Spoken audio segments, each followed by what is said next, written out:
नमस्कार सर्वांना. हे जे चेअर दिसतात जवळपास याला 105 वर्ष झालेले आहे असे त्यांच्या मॅनेजमेंटच्या मला एका व्यक्तीनं सांगितलं.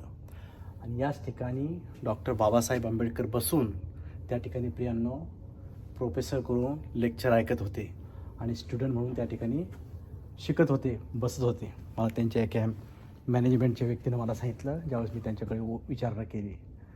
तर प्रियांनो हे पहा किती वय झाले याला. आजही त्या जुनी आठवण म्हणून त्यांनी या ठिकाणी हे जे चेअर्स आहेत असे ठेवलेले आहेत. आणि आज मी या ठिकाणी लंडन स्कूल ऑफ इकॉनॉमिक्सच्या विश्वविद्यालयाला मी भेट दिली आहे लंडन आणि इंग्लंडमध्ये. आनंद वाटतो हे सर्व पाहून. खरोखरच आमच्या भारतीय व्यक्तीनं या ठिकाणी शिक्षण घेऊन प्रियांनो भारताची घटना लिहिली, संविधान लिहिलं आणि या ठिकाणी ते बॅरिस्टर झाले लंडनमध्ये.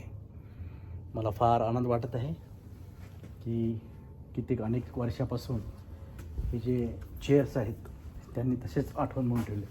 इतके जुने दिसतात की त्यांनी अजून चेंजसुद्धा केलेलं नाही. वाव.